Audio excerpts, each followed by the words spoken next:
இந்த நாளினுடைய தலைப்பு மாற்றம் எங்கே அப்படிங்கிற ஒரு தலைப்புல நம்ம சிந்திக்க இருக்கிறோம். அதுக்கு முக்கியமான ஆதார வசனம் 2 கொரிந்தியர் 5ஆம் அதிகாரம் 17ஆம் வசனம். எல்லாத்துக்கும் தெரிஞ்ச வசனம் தான்.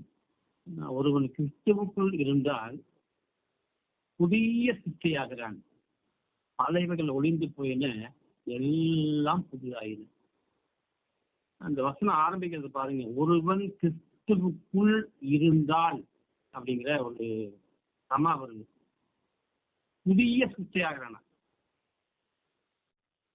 பழைய எண்ணம், பழைய சிந்தனை, பழைய வாழ்வே இல்லாத ஒரு வாழ்க்கையை தான் இங்கே குறிப்பிடுகிறார் ஆண்டவர். ஒருவன் கிறிஸ்துவுக்குள் இருந்தால் புதிய சிற்றையாகிறான், பழையவர்கள் ஒளிந்து போயின. இங்கிலீஷ் பைபிள்ல பாத்தீங்கன்னா செத்து போயின அப்படின்னு சொல்லப்படுது. எல்லாம் புதிதாயினவா அப்படின்னா கொஞ்சம் நீங்க திங்க் பண்ணி பாருங்க. ஆக்சுவலா ஒரு இந்த வசனத்தை நீங்க ஒரு நாள் முழுவதும் சொல்லலாம்.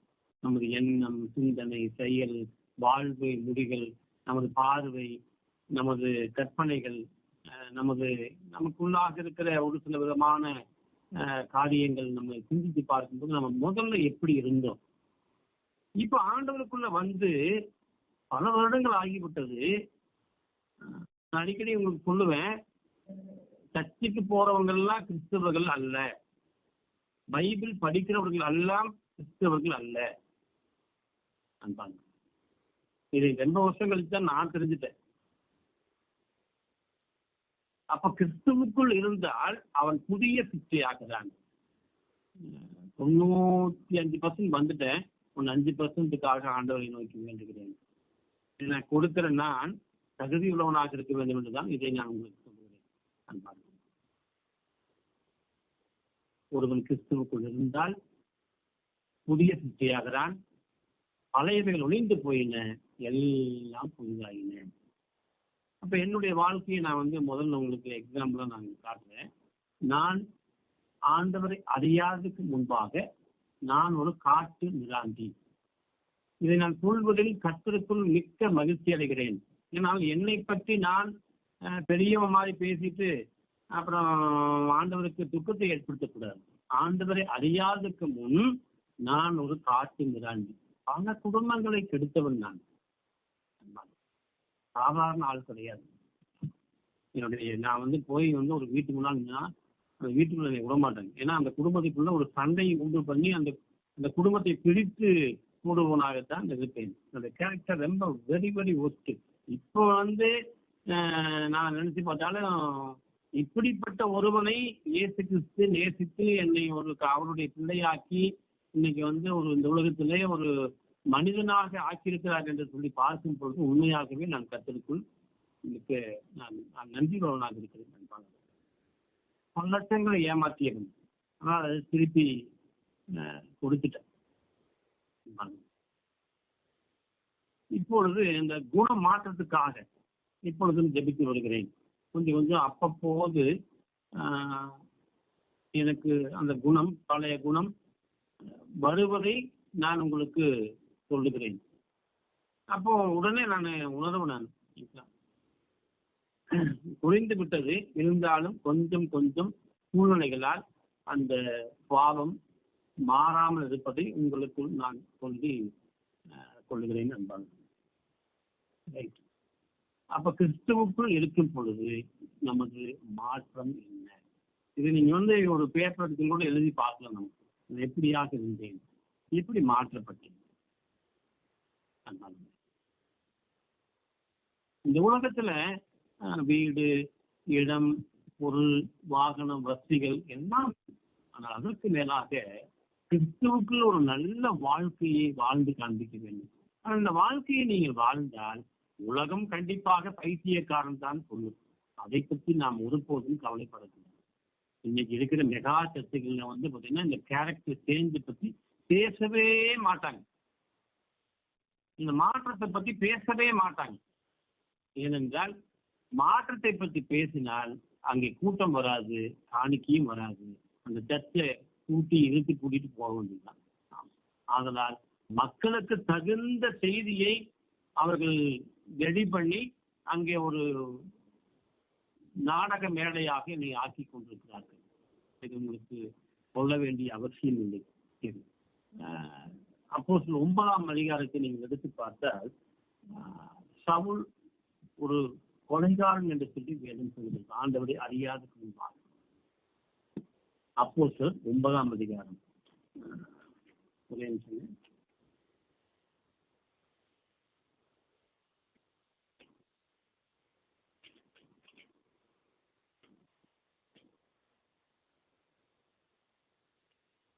சவுல் என்பவன் இன்னும் கர்த்தருடைய சீசரை பயமுறுத்தி கொலை செய்யும்படி சீறி பிரதான ஆசாரியத்துக்கு போய் அப்படின்னு சொல்லி வந்து சொல்லப்படுது. அப்ப கொலைகாரன் அநேகரை கிறிஸ்துவுக்குள் இருப்பவர்களை, உண்மையான கிறிஸ்தவர்களை பயமுறுத்துபவன் அப்படின்னு சொல்லி நாங்க ஆரம்பிக்கிறோம்.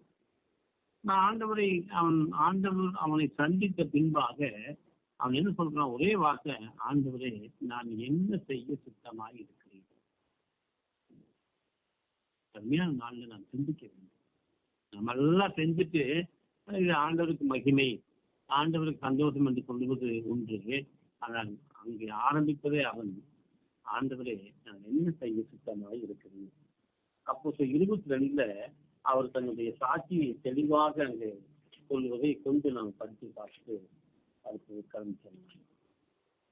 நான் யூதன், பவுல் அருமையான சோதரைக்கெல்லாம், நான் யூதன், சிசிலியா நாட்டில் உள்ள கட்டுப்பட்டணத்திலே பிறந்து இந்த நகரத்திலே கமேலியாளின் பாதத்தருகே வளர்ந்து முன்னோருடைய வேத பிரமாணத்தின்படி திட்டமாய் போதிக்கப்பட்டு இன்றைய தினம் நீங்கள் எல்லோரும் தேவனை குறித்து வைராக்கியம் உள்ளவனாய் இருக்கிறது போல நானும் வைராக்கியம் உள்ளவனாய் இருந்தேன். நான் இந்த மார்க்கத்தாராகிய புருஷரையும் ஸ்திரீகளையும் கட்டி சிறைச்சாலைகளை ஒப்புவித்து மரண பரியந்தம் துன்பப்படுத்தினேன். எப்படி சொல்றது பாருங்க. நீங்க உங்களுடைய சாட்சியை இங்க இந்த மாதிரி சொல்லி பழகணும். உண்மையா ஒருத்தர் ஆண்டவர் அறியாத ஒருவரை பற்றி நீங்க ஆண்டவர் அறியாத ஒருத்தர் பார்த்தீங்கன்னா, நான் இப்படியாக இருந்தேன், இப்படி மாற்றப்பட்டேன், இதைத்தான் நீங்க சொல்லணும். சமாதானம், சந்தோஷம், நித்திய ஜீவன், இந்த உலகத்திலே ஒரு நிம்மதி, இதைத்தான் நாம் சொல்ல வேண்டும். இந்த உலகத்திலே இருக்கிற காரியத்தை குறித்து நாம் சொன்னால் அது அவரிடத்திலே நிறைய இருக்கு. அப்படிதான் போய் நான் ஆண்டவருக்குள்ள பின்பாக ஒரு பெரிய பணக்காரன் நானே, 4 கார் வாங்கினேன்னு சொல்லி அவருக்கு சொல்லும்போது, எங்கிட்ட 7 கார் இருக்குதுயா, உன்னை விட அதிக சொத்து இருக்குது, நான் உங்களை ஏற்றுக்கொள்ள வேண்டிய அவசியம் இல்லைன்னு சொன்னாங்க. தேவனுடைய நாமம் தூசிக்கப்படும்படியாக நம்ம சாட்சி இருக்கக்கூடாது. உண்மையாகவே நாம் மாற்றம் அடைந்திருந்தால் ஒரு இடத்தில் போய் நாம் ஆண்டவரை அறியாத எப்படி பவுல் அழகா சொல்றாரு பாருங்க. அவர் வெட்கப்படவே இல்லைங்க. அன்பான சாட்சி சொல்லுவதற்கு வெட்கப்படக்கூடாது. இப்படியாக இருந்தேன், இப்படி மாற்றப்பட்டேன். ரைட். அப்போ அவர் ஆண்டவரை அறிந்த பின்பாக என்ன சொல்றாரு அவரு? ஆண்டவரே நான் என்ன செய்ய வேண்டும் என்று. எவ்வளவு பெரிய மாற்றம் பாருங்க. தன் சொந்த சித்தத்தையே செய்து கொண்டிருந்த ஒரு மனிதன் ஆண்டவரை அறிந்த பின்பு, ஆண்டவரால் தெரிந்து கொள்ளப்பட்ட பின்பு அவருடைய மாற்றம் எப்படிப்பட்டதாக இருக்கிறது? என்ன செய்ய வேண்டும்? ஆண்டவரை கொள்ளாதபடி அவன் எதையும் செய்ய தயாராக இல்லை. நமது வாழ்க்கை முறைகள் எப்படிப்பட்டதாக இருக்கிறது அன்பான. என்னுடைய என்கிட்ட ஒரு 4-5 பார்வையற்றோர் வேலை செய்றாங்க. ஒரு பார்வையிட்ட தம்பி, ஒரு பேர் மனோகர். நான் அவருக்கு சொல்லுவேன், நான் தம்பி நீங்க இடையில பார்வையற்றவானீங்க, உங்களுக்கு ஒரு ஸ்டிக் போட்டு பழகணும், கண்ணாடி போடணும் அப்படின்னு மாதிரி நான் சொல்லுவேன். ஏனென்றால் இந்த இரண்டும் 2 கண்கள். ஒரு கண் கண்ணாடினா இன்னொரு கண் ஸ்டிக். இது போட்டு நீ பழகலைன்னா நாளைக்கு பின்னால ஒரு பயங்கரமான ஒரு ஆபத்துக்குள்ளாக நீ செல்ல முடியும். சென்று கொண்டிருக்கிறாய் என்ற அர்த்தம். எத்தனை நாளைக்கு தான் அடுத்தவன் தோலை பிடிச்சிட்டே நீ ஆக்சுவலா போவாய் என்று சொல்லும் பொழுது அவர் வந்து கண்டுகொள்ளவே மாட்டார். ஆனா ஏகப்பட்ட ப்ரேயருக்கு போறாரு. ப்ரேயர் இங்க வந்து வெள்ளி சனி ஞாயிறு தான் வேலை செய்வாரு. திங்கள் செவ்வாய் புதன் வியாழன் 4 நாள் அங்க ப்ரேயரு, இங்க ப்ரேயரு, இங்க ப்ரேயரு, அங்க ப்ரேயரு அப்படின்னு சொல்லிட்டு போயிட்டே இருப்பாரு. அப்ப என்ன நடக்குது அங்க? சும்மா ப்ரேயருக்கு போறாரே ஒழிய அவர் வாழ்க்கையில் எந்த மாற்றமும் இல்லை. ஒரு நிமிஷம் திங்க் பண்ணி பாருங்க. இவருக்கு வயது 50 ஆயிடுச்சு. இன்னும் கொஞ்ச நாள் கழிச்சு கண்டிப்பா 60 ஆகி 70 ஆகும். வயதான காலத்திலே யார் தோளை இவர் வந்து பெற்றிக் கொண்டு முடியும்? ஒவ்வொரு நாளும் ஒருவன் தோளை பற்றி கொள்ளவே இவர் வந்து விருப்பமுடையவரானால், ஒரு நாள் வரலைன்னா, முக்கியமான ஒரு வேலை இருக்கும் பொழுது அந்த ஆள் வரலைன்னா இவரை கூட்டிச் செல்லுவர். அவருடைய நிலை என்ன? பிடிவாத குணம், பயங்கரமான பிடிவாத குணம் அன்பாங்க. ஆனா போய் உட்காந்துக்குவாரு, ஜீசஸ் பத்தி கேட்பாரு. நானும் வந்து அவருக்கு கடை ஓபன் பண்ணும்போது ஒரு ப்ரேயர் பண்ணி கூட சொல்ல பிளஸ் பண்ணுங்க பாரு. அப்புறம் ஊருக்கு போகும்போது பிளஸ் பண்ணுங்க பாரு. எல்லாம் செய்வார். ஆனா மாற்றம் இல்லை. இவர் மட்டுமல்ல, நிறைய பேர் நிலைப்பட்டு இருக்கு. சர்ச்சுக்கு போயிட்டு போயிட்டு போயிட்டு போயிட்டு வர்றது, பைபிள் படிக்கிறது, ஜெபம் பண்றது, உபவாச ஜெபம் பண்றது எல்லாம் இருக்குது. ஆனா மாற்றம் இல்லை. மாற்றம் இல்லை என்றால் கிறிஸ்து உண்மையாகவே வேதனைப்படுகிறார் நமது வாழ்விலே. சமாரியா ஸ்திரீ தன் சரீரத்தை விட்டு பிழைப்பு நடத்தியது. அதாவது நீங்க புரிந்து கொள்ளுங்க, வந்து இந்த யோவான் 4ஆம் அதிகாரத்தை நான் படிக்கும் பொழுது உண்மையாகவே நான் ஆழமாக தொடர்புடைய உணர்கிறது. தன் சரீரத்தை விட்டு பிழைப்பு நடத்தியவர்.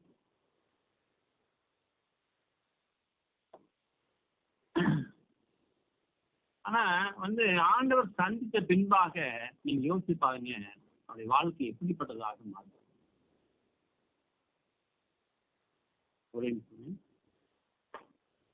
ஐயா சொல்லுங்கய்யா.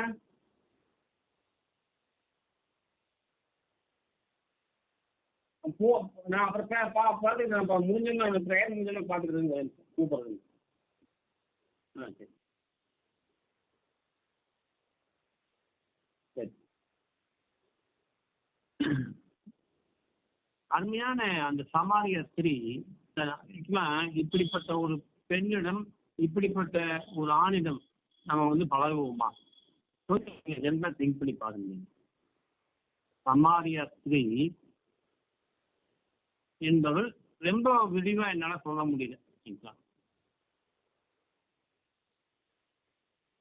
தன்னுடைய சரீரத்தை விட்டு பிழைப்பு நடத்தியவர். ஆனால் ஆண்டவராய் இயேசு கிறிஸ்து அவரை தேடி செல்லுகிறார் என்று சொல்லி வேதம் சொல்லுகிறது. டைம் ஸ்பெண்ட் பண்ணி அவரை சந்தித்து பேசி அவரை அந்த பெண்ணை ரட்சிப்புக்குள் வழிநடத்துகிறார்.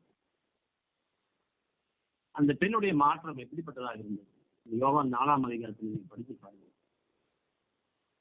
நான் கண்ட கிறிஸ்துவை என் ஊரார் கண்டு கொள்ள வேண்டும் என்று சொல்லி ஓடினான்.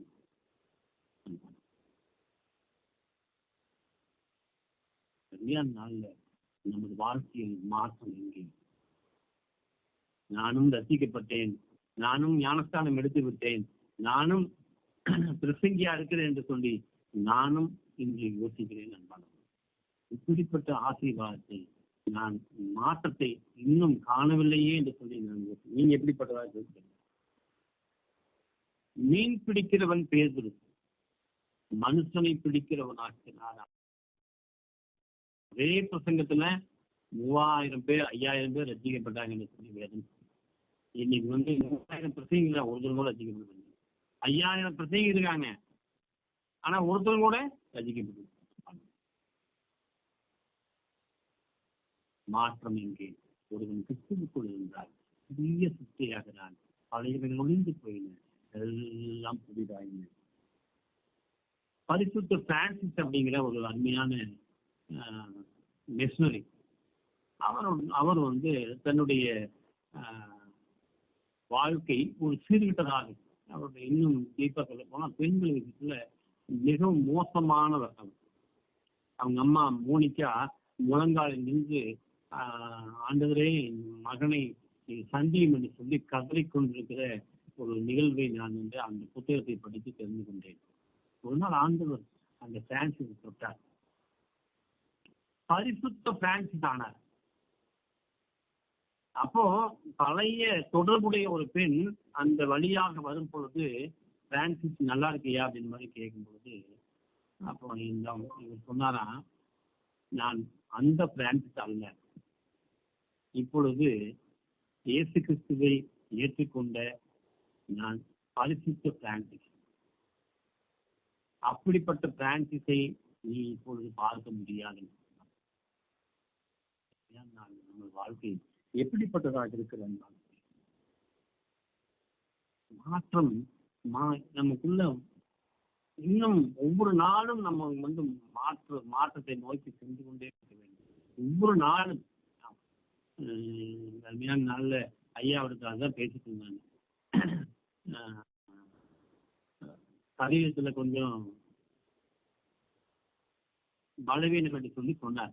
நான் சொன்னேன், ஒரு தண்ணியில வந்து போய் வந்து அந்த தண்ணீரை இயேசு கிறிஸ்து நாமத்திலே ஆசீர்வதிக்க என்று சொல்லி அந்த தண்ணீர்ல உட்காருங்க, ஆண்டவர் அந்த பலவீனத்தை நீக்கி விடுவார் என்று சொன்னேன். அன்பானது, இது ஆண்டவர் சொன்னதாக அவருக்கு சொன்னேன். உண்மையாகவே பேசும்போது அவர் வந்து அந்த தண்ணியில அதே மாதிரி ஒரு பலவீனம் நீங்கி விட்டதாக நடக்கும். எல்லாத்துக்கும் தீர்க்கதரிசனம் அது சொல்ல மாட்டேங்க. சாதாரணமா பழகிறதுல நான் வந்து ஆண்டவருடைய அன்பையும் அவருடைய ஆசீர்வாதத்தையும் சொல்லுவது. விசுவாசத்தினால் நீதிமான் பிழைப்பாங்க. திருப்பூர்ல ஒரு 20 வருஷமா சர்ச்சுக்கு போற ஒரு ஃபேமிலி, ஹஸ்பண்ட் ஒய்ஃபு, அப்புறம் 2 பிள்ளைகள், அப்புறம் அவங்க அக்கா குடும்பம் அப்படின்னாக்க வந்துருக்காங்க.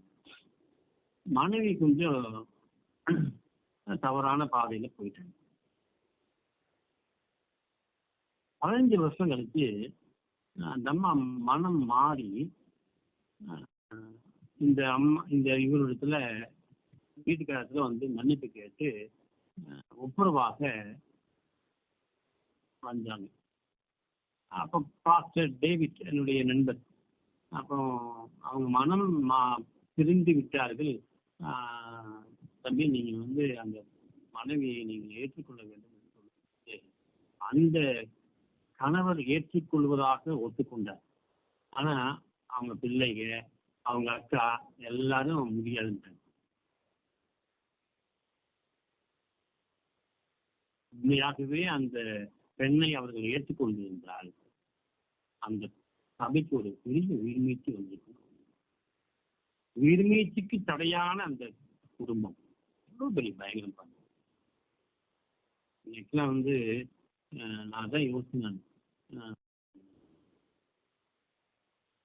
என்னை போன்ற நிர்பந்தமான பாதையை தெரிந்து கொண்ட ஆண்டவர் உண்மையாகவே என்னை வந்து என்னுடைய சீர்கெட்ட வாழ்க்கையை பார்த்து ஆண்டவர் சூழ்ந்து போயிருக்கலாம். உண்மையில சொல்லுங்க, இவெல்லாம் ஒரு மனுஷனா அப்படின்னு சொல்லி.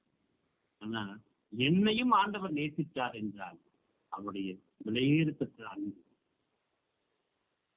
அவரை ஏற்றுக்கொண்ட நாம் மன்னிப்பு கேட்ட ஒரு மனிதன் வரும் பொழுது ஏற்றுக்கொள்ளாவிட்டார் மாற்றம் இன்றி ஒரு கிறிஸ்துவுக்குள் இருந்தார் ஆகிறாங்க. இல்லைன்னா இல்லை. அவங்க 20 வருஷமா சும்மா சர்ச்சைக்கு வந்துட்டு போயிட்டு தான் இருக்கிறாங்க. ஆனா ஒண்ணும் மாற்றம் இல்ல, ஒண்ணும் இல்லை. ஒரு மனிதன் மனம் மாறும் பொழுது பரலோகத்திலே மிகப்பெரிய சந்தோஷம் ஏற்படுதான். ஆனா பூலோகத்துல ஒரு மனுஷன் அப்படியே வந்து பழைய மாதிரியே இருக்கிறான். ஆனா கிறிஸ்தவங்களா அவன் பாட்டு பாடுறான், ஜெபம் பண்றான், எல்லா விதமான பக்திக்குரிய காரியங்களும் செய்கிறான். ஒரே காரியத்தை மட்டும் நான் சிந்திக்கிறேன். லூக்கா 15ஆம் அதிகாரத்தை நீங்கள் திருப்பிக் கொண்டால் இந்த அதிகாரம் மட்டும் போதும், பரலோகம் சொல்லுங்கள். இங்க 2 குமாரர்கள் இருக்கிறார்கள். நிறைய தடவை நிறைய பிரசங்களை கேட்டிருக்கலாம். ஒருவன் இளையவன், ஒருவன் பெரியவன். இளையவன் தன்னுடைய அப்பாவுடைய ஐக்கியத்தை விட்டு பிரிந்து தன்னுடைய சொந்த புத்தியினாலே சீர்கிட்டு போனவன். தன்னுடைய வாழ்க்கையை தானே கெடுத்துக் கொண்டு ரொம்ப மோசமான நிலைமையில பன்றியின் தவிடை தின்கிற அளவுக்கு அவன் போய்விட்டான் என்று சொல்லி வேதம் சொல்லுகிறான். ஏனென்றால் அப்பாவுடைய ஐக்கியம் இழந்ததான். எனக்கு சொத்து வேணும் அப்படின்னு கேட்டு அப்பாவை விட்டு பிரிந்து அவன் தானே நானே நான் சொந்தமாக முன்னேற வேண்டும் என்று சொல்லி அடிப்படையிலே எனக்கு அப்பாவுடைய ஐக்கியம் தேவையில்லை என்று சொல்லி அவன் முடிவெடுத்து அவன் சீர்கட்டி போனான் என்று சொல்லி வேதம் சொல்கிறது. ஆனால் அவன் புத்தி தெளிந்த பொழுது அறத்துக்கு விரோதமாகவும் உமக்கு விரோதமாகவும் பாவம் செய்கிறேன் என்று ஒரு தெளிவான அறிக்கையை அங்கே செய்கிறான். இந்த அறிக்கை நிறைய பெற்று இல்லை. நான் ஒவ்வொரு நாளும் நான் அறிக்கிறதுங்க. பாவ அறிக்கை தினமும் செய்யப்பட வேண்டிய ஒன்று.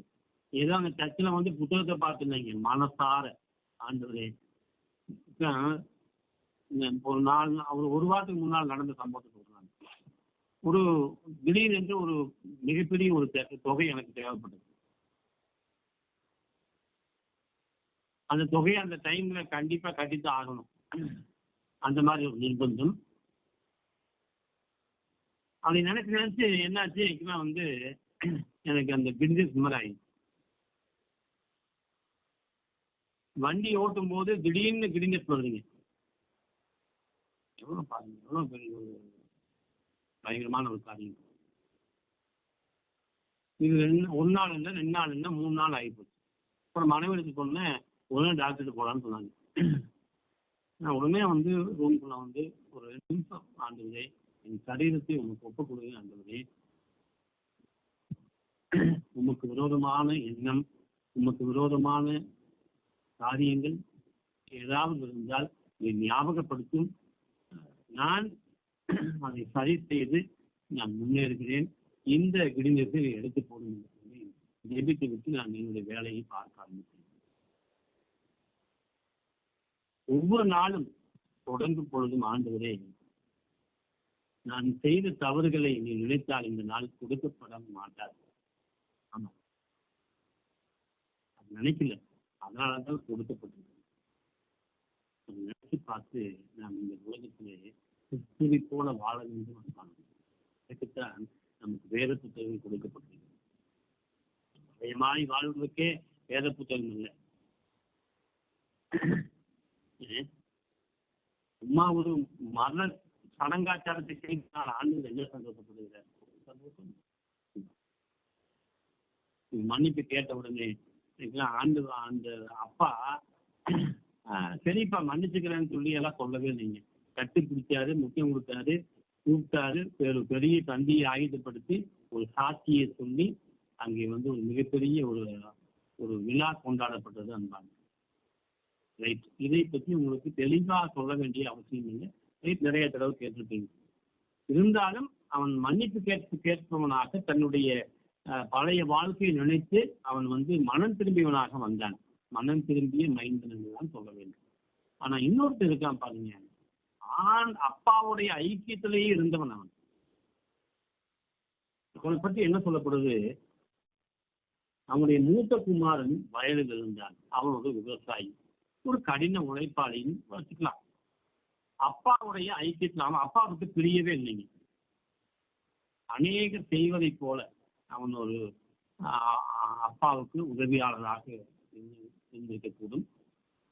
அப்பா செய்த ஊழியத்துக்கு உதவியாக இருந்திருக்கக்கூடும்.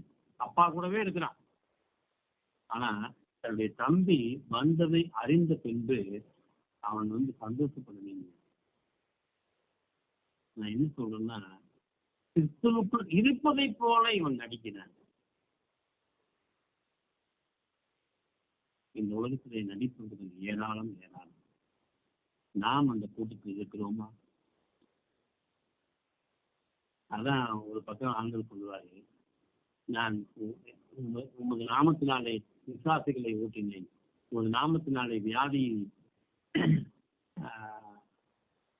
போனது, அது போனது, இது போனது அப்படின்னு சொல்லி உன்னை நான் அறியேன் என்கிறேன். இப்படிதான் நிறைய பேர் லைஃப் இருக்கு. என்ன வேணா நீங்க ஆக்சுவலா சொல்லலாம், உன்னை நான் அறியேன். இந்த பரலோகத்தினுடைய பிதாவினுடைய சுத்தத்தின் செய்தவன் அவனே உண்மையாக ஆசீர்வதிக்கப்பட்டவன், அவனே கிறிஸ்துவுக்குள் இருப்பவனாக சொல்லப்படுபவன் என்றான். அப்போ இந்த பெரிய குமாரன் இப்படி கோபம் அடைஞ்ச உடனே அப்பா சொல்றாரு, அப்பா அவனுக்கு மறுபடியும் ஒரு சான்ஸ் கொடுத்தாரு. இல்லப்பா நீ வாப்பா, நீ கோபப்படக்கூடாதுப்பா, என்ன வாப்பா அப்படின்னு சொல்லி சொல்லும் பொழுது அந்த எரிச்சல், அந்த பழைய சுவாபம், பழைய எண்ணம், பழைய கசப்பு, பழைய வைராக்கியம் எல்லாம் அவன்கிட்ட அப்படியே இருக்கு. ஆனா அவன் சர்ச்சுக்கு போயிருப்பான், இயேசு கிறிஸ்து யாருன்னு தெரிஞ்சிருப்பான், அப்பா யாருன்னு தெரிஞ்சுக்கிறான், அப்பாவுடைய ஐக்கியத்தில் இருப்பதை போல் நடித்தான். ஆனா ஒன்றும் மாற்றமே இல்லை. மாற்றம் எங்கே? நமக்குள். திங்க் பண்ணி பாருங்க. இந்நிரவு உங்களுக்கு பேப்பர் எடுங்க, ஆண்டவரை அறியாததுக்கு முன் நான் எப்படியாக இருந்தேன், இப்பொழுது நான் எப்படியாக இருக்கிறேன்.